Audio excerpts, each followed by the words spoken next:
Cherry গাছের video আমি আগে দেখিয়েছি, কিন্তু এক্ষুনি এটা বারবাডোস চেরি আর এটা হলো আমার মেনিলা চেরি। তো এই যে মেনিলা চেরিতে অনেক এই যে এটাতে এত ফল ধরে রয়েছে না। আচ্ছা, এখন আমি এই চেরি গাছটাকে অনেক বেশি ফল হয়, কিন্তু এক্ষুনি ফল কম হচ্ছে। তার কারণ হলো গাছটার এই যে তলার দিকে বড় একটা ডাল বেরিয়ে গেছিলো, আমি দেখতে পাইনি। এই যে পরে ডালটা কেটে দিয়েছি, তারপর থেকে এইটার এরকমভাবে আরও ডাল বেরিয়েছে, তো ফল কম হচ্ছে। এই জন্য এগুলো সমস্ত আমার কেটে ফেলে দিতে লাগবে। পরিষ্কার করে দিলে তবে আর এইদিকে গ্রোথটা নেবে না, তখন গাছে ফল বেশি হবে। তো যাই হোক, এখন এটা করলাম। আর এই গাছটাতে যেহেতু ফল বেশি এসছে মেনিলা চেরিটাতে আজকে কয় মাস হয়ে গেছে, ফলটা এইটার ফল হতে সময় লাগে বেশ কতদিন। তো এটাতে আমি কিছুটা সার দিয়ে দেব, যেটা নাকি ফলগুলোকে গ্রো করতে, ফলের কোয়ালিটি ভালো করতে সাহায্য করবে। সেই জন্য তো ফলগুলো যাতে ভালো হৃষ্টপুষ্ট হয়, সেই জন্য এটাতে কিছু সার দিতে লাগবে। কি সার দেব সেটা আমি বলছি আপনাদেরকে, আপনারা স্কিপ না করে পুরোটা দেখবেন। তবে আমি এই গাছটার এই ফলগুলো যাতে আরও বেশি হয়ে আসে, সেই জন্য আমি নিচের এই ডালগুলো আরও কেটে দেব। এটাকে আমি গ্রোথ হতেই দেব না। এই ডালটা আমি কাটতে পারিনি, বেশি শক্ত হয়ে গেছে। আর নিচে যত ডাল আছে এগুলো সমস্ত কেটে পরিষ্কার করে দেব। তাহলে গাছে খুব বেশি, এই যে বারবাডোস চেরিটাতে প্রায় সারা বছরের মতো ফল হতে থাকে, আর একদম ঝেপে ফল হয়। এখন আবার ফুল এসছে সমস্ত, তবে ওই নিচের দিকের গ্রোথটা হতে থাকলে ফুলের ইয়েটা কমে যায়। আমার এটা দিয়ে এইটা গোড়ার থেকে কেটে ফেললে, এখান থেকে কাটতে পারলে ভালো হতো। বড় একটা দেবো কাটার আছে, বড় একটা এটা দিয়ে দেখি কতটুকু। এই জায়গাটাতে গ্রোথটা নিয়ে নেওয়াতে গাছের ফলের কোয়ান্টিটি কমে গেছে আর কি। এই এখন আর এখানে বাড়তে না দিলে আর কিচ্ছু হবে না। তো আমি কতগুলো জিনিস বলবো। চেরি গাছ আমি আজকে 3-4 বছর ধরে চেরি গাছ করছি। তো চেরি গাছ করতে আমাদের কতটুকু কী সাবধানতা নিতে লাগে, বা কিভাবে চেরি গাছের যত্ন নিতে লাগে, কখন একটু সার দিতে লাগে, সবটাই বলবো। আপনারা স্কিপ না করে দেখবেন। আর যতটুক আমার গাছে এইভাবে যত্ন নিয়ে অর্গ্যানিকভাবে আমি কি ওষুধ দেই, কি খাবার দেই, সবটাই বলবো। আপনারা একটুখানি ধৈর্য ধরে শুরু থেকে শেষ পর্যন্ত দেখবেন, স্কিপ করবেন না। আর তারপর একদম সব শেষে আমি বিশেষ একটা কিছু বলবো, যেটা নাকি আপনাদের চেরি গাছের জন্য খুবই প্রয়োজনীয় জিনিস। তো এখন আমি বারবাডোস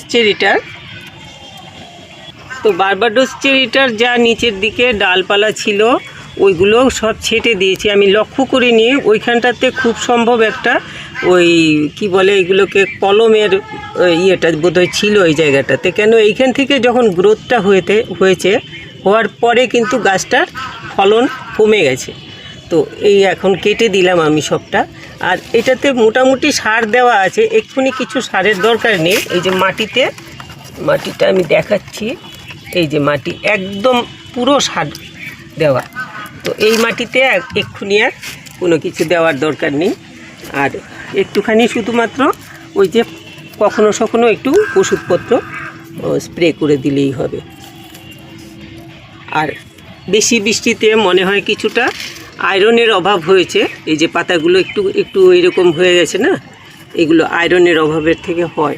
তো আমি একটুখানি কি দেব এটা তো এর আগে একটা আয়রনের ঘাটতি হলে গাছকে কী দিতে লাগে সেইগুলো আমি বলেছি, সেইভাবে আয়রনের ব্যবস্থা করে দেব গাছে। কেন এই যে পাতাতে এই রকমটা হয়েছে না, এগুলো এই যে এগুলো হলুদ হলুদ একটা হয়ে গেছে, শিরগুলো দেখা যাচ্ছে, এগুলো আয়রনের ঘাটতির থেকে হয়ে যায়।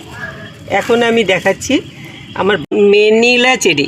আমি ওই বারবাডোস চেরিটা আমার শুরুতে আনা হয়েছিল, সেই জন্য আমার ভুলটা হয়ে যায়, প্রায়ই বলে ফেলি।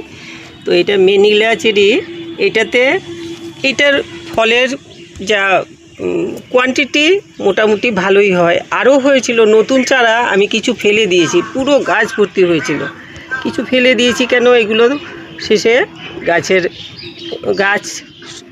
শক্তি একদম কমিয়ে ফেলবে, গাছ তো বেঁচে থাকতে লাগবে। তো এইগুলো মোটামুটি এতটুক গাছের জন্য কম না। আর এইদিকে ডাল তো পরে বেরিয়েছে, নতুন বেরিয়েছে এই ডাল, এই এতটুক ছিল গাছটা, এটার মধ্যেই হয়েছে। এখন আমি এটাতে কিছু সার দিয়ে দেব, যাতে গাছটা এই ফলগুলোকে ভালো ফল তৈরি করতে সাহায্য করে। তো এই যে গাছটা, এটা হলো এই গাছের গোড়ায় হয়েছে, আমি এটা ফেলিনি, এটা কালো মেঘের গাছ। আপনারা হয়তো অনেকেই চিনে থাকবেন। আমি এই গাছগুলো গাছেরই ওষুধ বানানোর জন্য ইউজ করি। এইগুলোর পাতা, ডাঁটি সব কিছু থেকে রস নিয়ে গাছের ওষুধ বানাই। তো আজকে আমি এই গাছটাকে কিছুটা ছেটে দেব, পুরোটা ছাড়বো না, আজকে যে ওষুধ করব সেই জন্য এটাকে আমি কিছুটা ছেটে দেব। আর বিচি হচ্ছে আপনা থেকেই গাছের গোড়ায় গোড়ায় সমস্ত চারা তৈরি হয়ে যায়, তো ওইগুলো রেখে দিলে আমাদের এইখান থেকেই গাছের জন্য ওষুধ তৈরি হয়ে যায়। তো আমি এটাকে কিছুটা ছেটে দিলাম, যাতে এই গাছটাকে ডিস্টার্ব না করে। আর এই যেগুলো ছেটে নিলাম আমি, এইগুলোর থেকে আজকেই ওষুধ বানিয়ে গাছে দিয়ে দেব। আর যদি অসুবিধা হয়, আজকে আমার করার সুবিধা না থাকে, এটা একটা পলিথিনের প্যাকেটে ভরে আর ফ্রিজে রেখে দিলে কালকে পরশু যে কোনো দিন, 2-4 দিন 7 দিন পরেও আমি এটার থেকে ওষুধ তৈরি করতে পারবো। তো এটা আমি এই জন্য রেখে দিচ্ছি। আমি আজকেই ওষুধ তৈরি করে দেব গাছে, তবু আমি রেখে দিলাম এখানে। আর এটাকে ফেললাম না, কারণ এই গাছটা থাকলে পরে কিছু পোকা, বিশেষ করে কেন্নটা আসে না। অন্য গাছের গোড়ায় যেমন এই কেন্নর উৎপাত বেশি হয়, কিন্তু এই গাছ যদি থাকে তাহলে কিন্তু কেন্নর উৎপাতটা কম হয় না বেশি, এই কালো মেঘের গাছ থাকলে পরে গোড়াতে। তো এই জন্য আমি এখন এটাকে পুরোটা ফেললাম না, একটুখানি ছেটে ছোট করে দিলাম। আর এখন গাছটাতে আমি একটুখানি সার দিয়ে দেব, যাতে ফলগুলো ভালো হয়। কী সার দেব, এমনিতে টবটা আমার বেশি বড় না, ছোট টব, গাছ তো একদম ছোট ছিল, সেই জন্য আমি বেশি বড় টব নিইনি, ছোট টব নিয়েছি। তবু এটা মোটামুটি এই গাছের জন্য ঠিকই আছে। আগামী সিজনে ফল শেষ হয়ে গেলে আমি এই টবটা চেঞ্জ করে দেব তখন। তো এই সাইডগুলোর থেকে আমি একটু একটু মাটি খুঁড়ে দিচ্ছি, অল্প অল্প করে একটুখানি কুচিয়ে দিলাম, যাতে আমি যা দেব এই জিনিসটা গাছ সহজে নিতে পারে। এমনিতে গাছের জন্য 1 নম্বর জিনিস হলো, ফল গাছে ধরলে তখন সব সময় লক্ষ্য রাখতে লাগবে যাতে গাছে কোনো পোকামাকড় না হয়। অন্তত 3-4 দিন পর পর গাছকে একটু দেখতে লাগবে, কেন গাছের পাতার মধ্যে পোকা হয়ে ওই পোকাতে কিন্তু আগা টাগা সব খেয়ে ফেলে, আর ফলগুলো ছোট থাকলে সেগুলোও খেয়ে ফেলে। তো সেই জন্য এই জিনিসটা খুব লক্ষ্য রাখতে লাগবে। আর ফল গুটি হওয়ার পর গুটিটা যখন নাকি এই ছোলার মটর এইরকম টাইপের হয়ে যায় বা এর থেকেও ছোট থাকে, গুটি হয়ে গেলে পরে তখন ওষুধ পুরো গাছে স্প্রে করতে লাগবে অন্তত সপ্তাহে একদিন। আমরা তো অর্গানিক স্প্রে করি, তাতে গাছের কোনো ক্ষতি হয় না। যারা ইনঅর্গানিক স্প্রে করেন আপনারা আপনাদের নিয়ম অনুযায়ী যেমন করলে ভালো হবে তেমনভাবে করবেন, কিন্তু যারা আমরা অর্গানিক করি গাছপাতার রস, হলুদের রস, নিম পাতার রস এই সমস্ত দিয়ে আমরা গাছের যেই ওষুধগুলো তৈরি করি সেইগুলো দিলে পরে গাছের কোনো ক্ষতি হবে না, কিন্তু ওইটা 2 দিন 4 দিন 7 দিন পর পর দিয়ে যাবেন, তাতে ফলগুলো টিকে যাবে। আর তখন যেমন আগেও আমি বলেছি কি না ঠিক মনে পড়ছে না, তখন একবার সার দিয়ে দিতে লাগবে গাছের গোড়াতে। আর এখন গাছে যখন ফল হয়ে রয়েছে, ফলের গ্রোথ হয়ে গেছে পুরাপুরি প্রায়, তো আর একটু তাড়াতাড়ি করে যাতে গাছের ফলগুলো যাতে গ্রোথ পায় ভালো, সেই জন্য আমি এখানে দিয়ে দিচ্ছি এই 1 মুঠ চা পাতা। এগুলো কেন্নগুলো খুব ডিস্টার্ব করে, সব কিছুর মধ্যে এইগুলো ছোট ছোট এইগুলো হয়ে যায়। তারপর দেব আমি এখানে কিচেন কম্পোস্টে শুকিয়ে রেখেছি, এগুলো একদম হয়ে গেছে, শক্ত হয়ে রয়েছে। এই যে এগুলো কিচেন কম্পোস্টে, এই যে এইগুলো বৃষ্টির জন্য আমি রোদে দিয়ে যে গুঁড়ো করে রাখবো তা পাচ্ছি না। এই যে এগুলো হলো কিচেন কম্পোস্ট, এগুলো দিয়ে দিলাম 1 মুঠ। এগুলো বিচিগুলো থাকলে পরে এই বিচির থেকে আবার চারা হয়ে যেতে পারে, এগুলো খেজুরের বিচি সমস্ত। হ্যাঁ, এটা দিয়ে দিলাম 1 মুঠ। আর ডিমের খোসা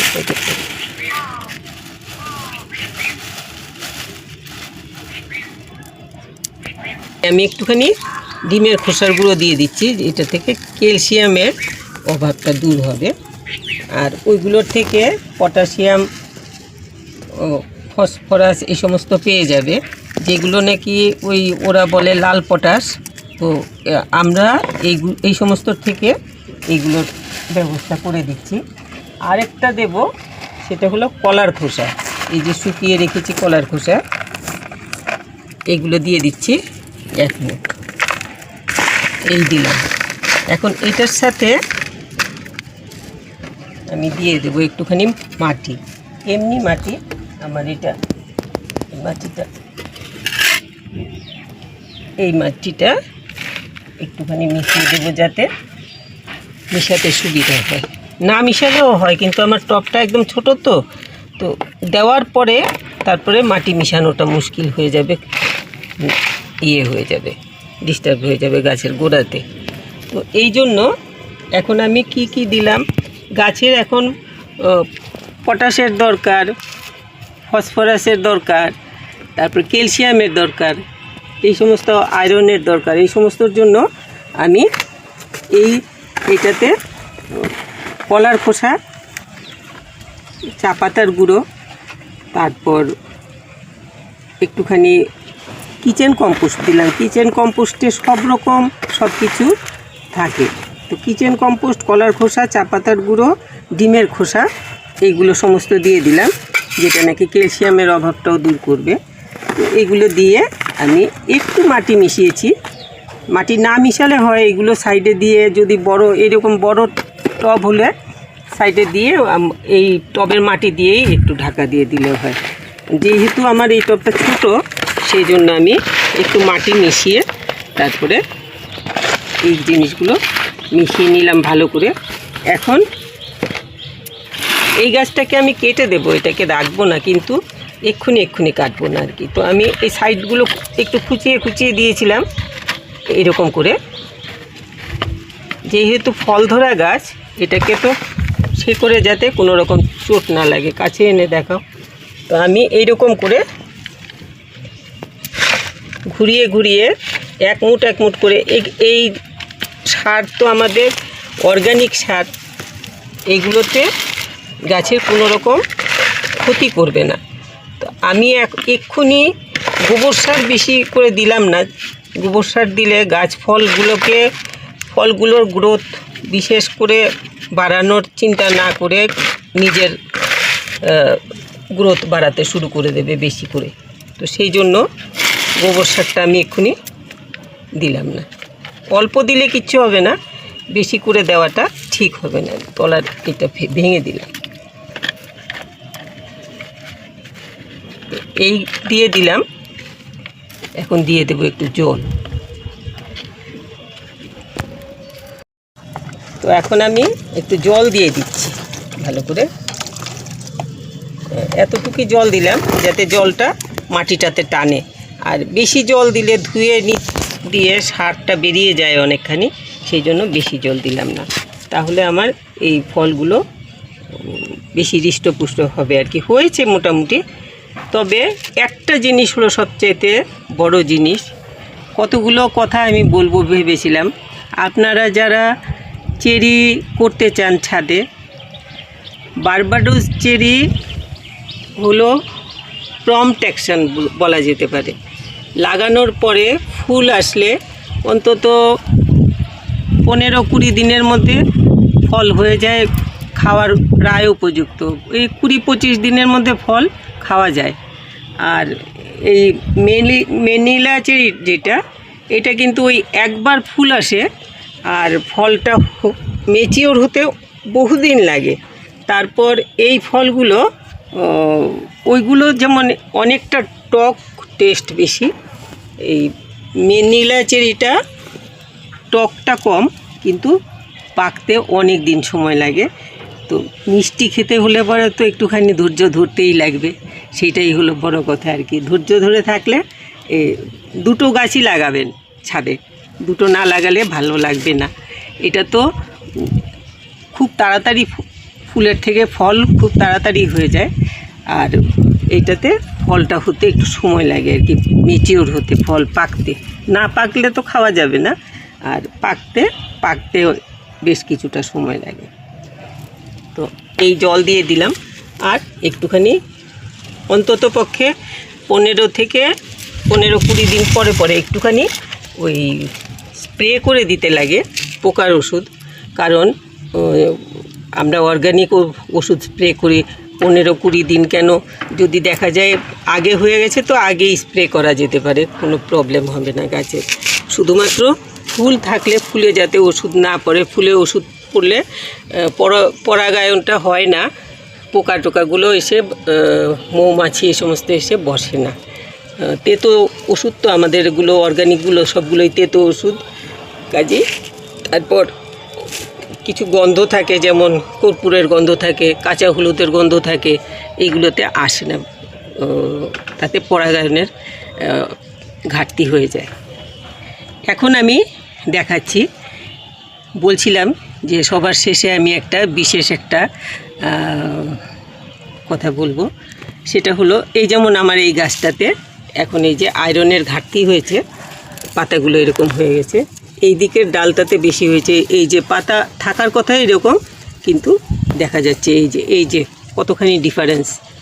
তো এই জন্য আমি এক্ষুনি তো আয়রনের কোনো ব্যবস্থা আমি করিনি, সেই জন্য আমি যেটাতে নাকি আমার এক্ষুনি কাজ করা যাবে, ভিজাবো, তারপর ভিজিয়ে জল তৈরি হবে, তারপর আমি দেব। তার থেকে আমি যতক্ষণ আমার ওইগুলো তৈরি হবে ততক্ষণের জন্য আমি এখানেই, এই যেমন এটা ভাঙা আছে, এটা একটু বড়, এটা সাইড দিয়ে অল্প একটু গুজে রাখলাম গাছের যাতে ক্ষতি না হয়। এই যে এগুলো বাড়ি তৈরি করার সময় টুকরো টাকরা পড়ে, অনেক সময় বাড়িতে কাজ টাজ করার সময় রডের টুকরো, এইগুলো আমি এই জায়গায় জায়গায় এরকম করে গুজে এরকম করে দিয়ে রাখি। যদি এগুলোতে জংকার হয়ে যায়, এই যে রাস্ট পড়ে, যে এইগুলোই হলো গাছের খাওয়ার উপযুক্ত। আমরা যে আয়রনের যে ঘাটতিটা সেটা পূরণ করবে এই রাস্টগুলো। তো এই জন্য আমি এগুলো এরকম করে করে গুজে রাখলাম, যতটুকু সম্ভব ঢুকিয়ে দিলাম। ঢুকিয়ে এখন একটু জল দিয়ে দিই যদি, তো এগুলো ভিজে থাকবে, ভিজে মাটিটার মধ্যে কিন্তু যে আয়রনের অভাব সেটা পূরণ করতে চেষ্টা করবে। তো আপনারা এই এই এই যে ব্যবস্থাটা, এই ব্যবস্থাটা ইচ্ছে করলে একদম শুরুতে যদি থাকে এরকম রড এই জাতীয় যদি থাকে, এরকম যদি থাকে একদম শুরুতে গাছের গোড়াতে, এর গোড়াতে না একটু দূরে এরকম 2-4টা গুজে রেখে দিলে তাহলে আর আয়রনের ঘাটতিটা ওই রকমভাবে হবে না। আপনারা যদি আপনাদের এই পদ্ধতিটা পছন্দ হয়ে থাকে কমেন্ট করে জানাবেন। আর আপনারা কী রকম এছাড়া এইসব ছাড়া আয়রনের জন্য আর কি ব্যবস্থা নেওয়াটা অর্গানিকভাবে বলছি পছন্দ করবেন বা করেন, কমেন্ট করে আমাকে জানাবেন, আমার ভালো লাগবে জানলে পরে। আর আপনাদের যদি কোনো রকম প্রশ্ন থাকে, কোনো কিছু জানার থাকে বা বলার থাকে কমেন্ট করবেন, একটু লাইক শেয়ার করবেন, বন্ধুদের সাথে একটু শেয়ার করবেন, লাইক করবেন। লাইক করাটা করলে পরে খুব ভালো লাগে। সবাই খুব ভালো থাকবে।